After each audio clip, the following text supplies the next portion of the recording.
sini ada pendahuluan tentang hipertiroid. Apa sih itu hipertiroid? Hipertiroid merupakan peningkatan produksi T3 atau triodotironin dan T4 atau disebut juga dengan tiroksid dalam jumlah yang berlebih di dalam tubuh yang disebabkan oleh suatu penyakit autoimun di mana sistem kekebalan tubuhnya menyerang kelenjar tiroid. Di sini ada penyebab hipertiroid. Ada 3 penyebab: biasa, tidak biasa, dan jarang.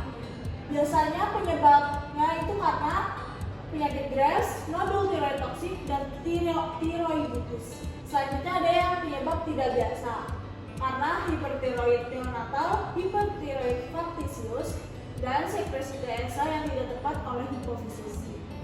Selanjutnya karena iodium atau iodin eksogen.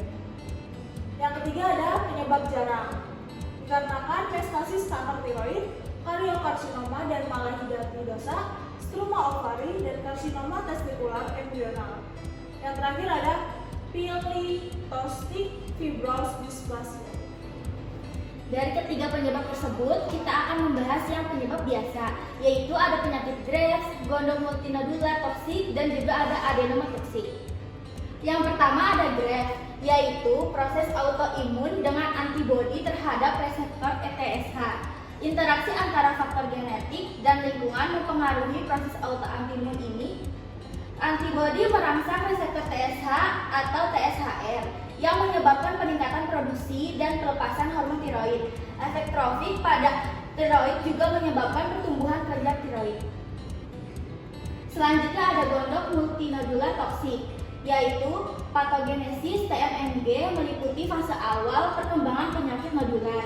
Fase ini berlangsung lama dan berlangsung selama bertahun-tahun sebelum nodul mengembangkan otonomi untuk produksi hormon tiroid. Mutasi somatik yang melibatkan TSHR menyebabkan aktivitas konstitutif jalur pensinyalan CAMP yang menghasilkan otonomi tiroid. Ada korelasi antara ukuran nodul dan perkembangan hipertiroidisme.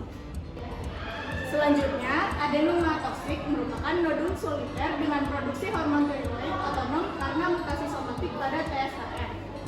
Kemudian, adapun gejala hipertiroid berdasarkan letak organnya. Yang pertama, susunan syaraf, terjadi emosional, menangis tanpa alasan yang jelas, psikosis, tremor, nervositas, sulit tidur dan sulit konsentrasi. Yang kedua, mata, terjadi pandangan ganda dan melotot. Yang ketiga, kelenjar tiroid, terjadi pembesaran tiroid. Selanjutnya, jantung dan paru-paru, terjadi sesak nafas, hipertensi, aritmia atau detak berdebar-debar, dan gagal jantung. Selanjutnya, saluran cerna, sering buang air besar, lapar, banyak makan, haus, muntah, berat badan turun cepat, dan toleransi obat. Selanjutnya, sistem reproduksi, tingkat kesuburan menurun, menstruasi berkurang, tidak haid, libido menurun.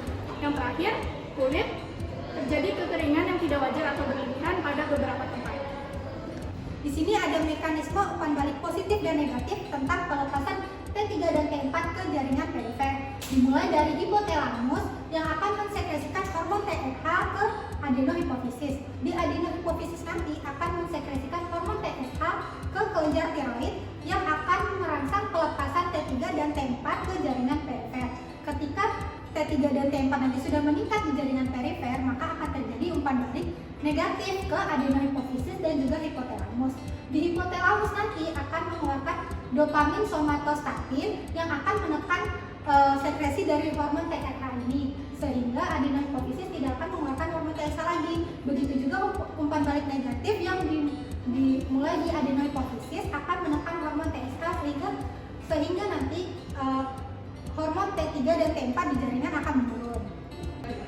Selanjutnya kami akan membahas tentang patofisiologi dari hipertiroid. Disebabkan oleh dua faktor, yaitu faktor genetik dan faktor lingkungan. Faktor genetik disebabkan oleh polimorfisme di HLDR, gen imunoregulatory CTLA4, ciri 25, PTPN 22, VCRM3, ciri 226, dan TSHR. Kemudian faktor lingkungannya disebabkan oleh stres, merokok, asupan iodium, dan periode postpartum.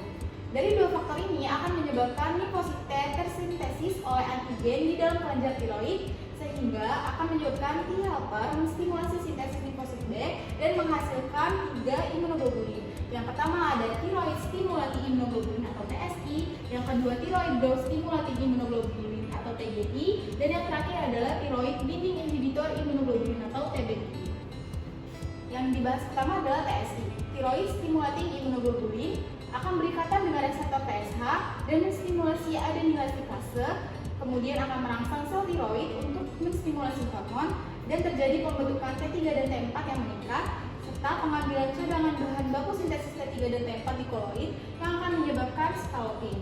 Kemudian thyroid growth stimulating immunoglobulin atau TGI akan berikatan dengan reseptor TSH, kemudian akan menjadikan proliferasi sel tiroid folikular epitelium yang meningkat sehingga terjadi perbanyakan dan pembesaran sel dan akan menyebabkan hiperplasia dan small papilla.